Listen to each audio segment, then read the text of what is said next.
کون S P Singha کہ جن کے نام کا پاکستان میں ٹکٹ بھی بنا؟ دیوان بہادر ستیہ پرکاش سنگھا، کہ جو انڈیا اور پاکستان کے پنجاب کے آخری اسپیکر اور پاکستان کے پنجاب کے پہلے اسپیکر تھے۔ ہمیں ہر دین کا اور ہر مذہب کا احترام کرنا چاہیے۔ جس شدت کی جانب پاکستان اور تمام اسلامی ملک جا رہے ہیں، یاد رکھیں اسی شدت سے لوگ اسلام سے نکلیں گے۔ افغانستان میں شدت ہوئی، آپ جانتے ہیں کہ کتنی بڑی تعداد ایسی ہے کہ جو فقط اپنی بیٹیوں اور بہنوں یا سوشل بائیکاٹ کی وجہ سے دین کی توہین نہیں کرتے، لیکن اگر آپ ان سے تنہائی میں ملیں تو وہ اسلام پر اب اعتراض کرتے ہیں۔ کیوں؟ ان طالبان کی شدت کی وجہ سے۔ یہ جو پاکستان میں شدت ہو رہی ہے، یاد رکھیں اتنی ہی شدت سے لوگ لبرل ہوں گے، اتنی ہی شدت سے لوگ ایتھیس ہوں گے، اتنی ہی شدت سے لوگ اسلام کے خلاف ہوں گے۔ یہ تمام لوگ جو اسلام کے نام سے شدت پسندی پھیلا رہے ہیں، یاد رکھیں کہ یہ کہ مسلمان نہیں ہیں بلکہ مسلمانوں کے بدترین دشمن ہیں۔ یہ جو توہین رسالت کے نام پر شدت پھیلا رہے ہیں، یاد رکھیں کہ یہ رسول اللہ کے دشمن ہیں۔ آج نہیں تو کل یہ پاکستان کو اور مختلف اسلامی ممالک کو اسلام سے دور کر دیں گے۔ ہماری درخواست ہے تمام مسلمانوں سے، اور خصوصاً حضرت زینب اور حضرت ام کلثوم کے چاہنے والوں سے، کہ جس طرح سے کربلا سے شام جاتے ہوئے بعض عیسائی راہبوں نے اور عیسائیوں نے اس وقت کہ جب معاویہ کا بیٹا یزید فاسق اور فاجر اور زانی اور شرابی اہل حرم کو اسیر کر رہا تھا، ان عیسائیوں نے دختر رسول اللہ کا احترام کیا۔ آج بھی ہمیں جہاں پر بھی کوئی مظلوم ہو، چاہے وہ ہندو ہو، چاہے وہ سکھ ہو، چاہے وہ یہودی ہو، چاہے وہ عیسائی ہو، چاہے وہ کسی بھی دین مذہب کا ہو، ہمیں علمی گفتگو کرنی چاہیے، اور اگر کہیں پر بھی کسی پر بھی ظلم ہوتا ہے تو ہمیں اس کی سرپرستی کرنی چاہیے اور اس کے لیے کھڑا ہونا چاہیے۔ یہ جو کراچی میں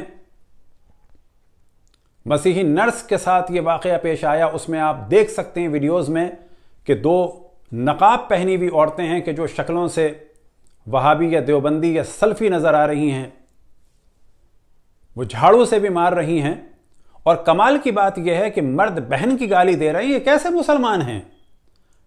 اور وہ خواتین دروازہ کھولنے کے لیے ان خاتون کو رے سے گالی دے رہی ہیں، جو ایک بد کرداری کے لیے گالی دی جاتی ہے۔ یہ کیسی مسلمان خواتین تھیں؟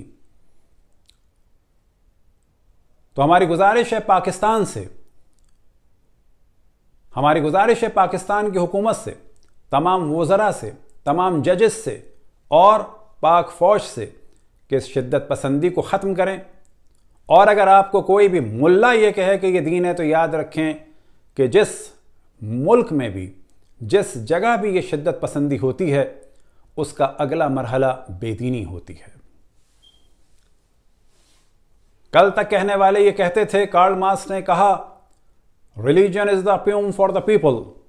یاد رکھیں ہماری اگلی نسلیں کہیں گی religion is the poison for the people life, کیونکہ آج ہم دیکھ رہے ہیں کہ کبھی اسلام کی شدت نظر آتی ہے۔ اسلام کی شدت تو رسول اللہ صلی اللہ علیہ وسلم کے بعد سے نظر آنے لگی، جب ان کی آل کو قتل کیا گیا، جب ان کے اصحاب کو قتل کیا گیا، خصوصاً حضرت مالک ابن نویرہ کو قتل کیا گیا، ان کی زوجہ کی عزت کو لوٹا گیا، ان کے سر کو کاٹ کے اینٹوں کے طور پر کھانا پکانے کے لیے استعمال کیا گیا۔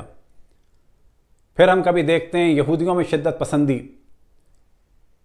پھر ہم دیکھتے ہیں کہ ماضی میں خود کرسچن میں بھی شدت پسندی تھی، ہندوؤں میں شدت پسندی نظر آ رہی ہے، اور اب ہم دیکھ رہے ہیں کہ بدھسٹ میں شدت پسندی نظر آ رہی ہے۔ ان تمام شدتوں کا جو اینڈ ہوگا، یاد رکھیں وہ تمام ادیان کے خلاف ہوگا۔ اگلی نسلیں چاہے یہودیوں کی ہوں، عیسائیوں کی ہوں، بدھسٹ کی ہوں، کنفیوشس کی ہوں، ہندوؤں کی ہوں، مسلمانوں کی ہوں، یاد رکھیں وہ یہ کہیں گے کہ ہمیں دین نے، یعنی ان تمام ادیان نے سوائے خون خرابے کے کچھ نہیں دیا۔ ہم سب کو چاہیے کہ اگر دین کا دفاع کرنا ہے تو ہم سب دیندار رحمت کا جلوہ دکھائیں، قتل عام کا جلوہ نہ دکھائیں۔ اور ایک بات میں بیان کروں کہ جو توہین رسالت کی بات بعض دفعہ بعض نان مسلم کے ساتھ ہوتی ہے، اس کی ایک وجہ کیا ہوتی ہے کہ جب انہیں تبلیغ کی جاتی ہے کہ تم مسلمان ہو جاؤ تو آپ تو ان کے نقائص بتا رہے ہیں، لیکن جب وہ آپ کو آپ کے نقائص بتانا شروع کرتے ہیں چاہے وہ بے شک غلط ہوں تو آپ کہتے ہیں انہوں نے توہین کر دی۔ آپ کو آفت کیا آئی انہیں تبلیغ کرنے کی جب آپ سن نہیں سکتے؟ ہماری ذمہ داری ہے اگر کسی دیندار کو کسی بھی دین کے ماننے والے کو اگر ہم تبلیغ کرتے ہیں، اگر ہم اسلام کی پازیٹیو چیزیں بتاتے ہیں، اگر اس کے دین کی نیگیٹو چیزیں بتاتے ہیں تو دوران ڈسکشن ہم میں بھی اتنی طاقت ہونی چاہیے کہ اگر وہ ہمیں اسلامی پرسنالٹیز کی کوئی ویک پوائنٹ بتائے یا اسلام کا ویک پوائنٹ بتائے تو ہم سنیں اور سننے کے بعد لاجیکلی جواب دیں۔ یہ جواب کافی نہیں ہے کہ تم نے اسلام کی توہین کر دی، واہ ویلا، تم نے رسول اللہ کی توہین کر دی، واہ ویلا۔ اور بلا تکلف اس بات کو ہم دوبارہ بتائیں کہ جتنی توہین رسالت صحاح ستہ میں ہے اتنی توہین رسالت دنیا کی کسی بھی کتاب میں نہیں ہے۔ ہمارا کام ہے کہ تمام ادیان کو اس بات کی جانب دعوت دیں کہ اپنے نظریات کو لاجیکلی ڈسکس کریں، شدت پسندی کے ساتھ ڈسکس نہ کریں۔ اور پھر گزارش کرتے ہیں ہم تمام پاکستانیوں سے، خصوصاً اہل بیت علیہم السلام کے چاہنے والوں سے،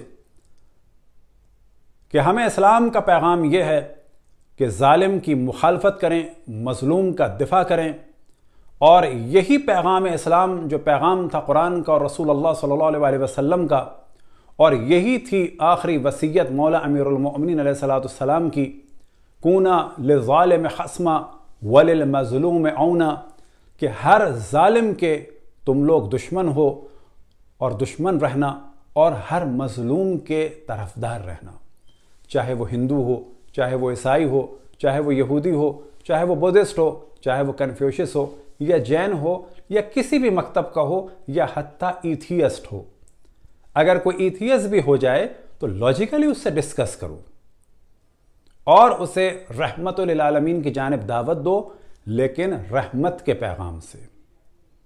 یہ شور شرابہ اور قتل عام یہ اسلام کے لیے اور پاکستان کے لیے انتہائی خطرناک ہے۔ دعا ہے کہ خداوند تبارک و تعالیٰ تمام ادیان کے پیروکاروں کو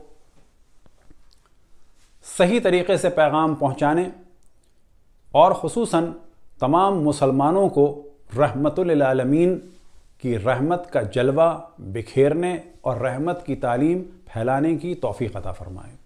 وصلی اللہ علی محمد وآلہ الطاہرین۔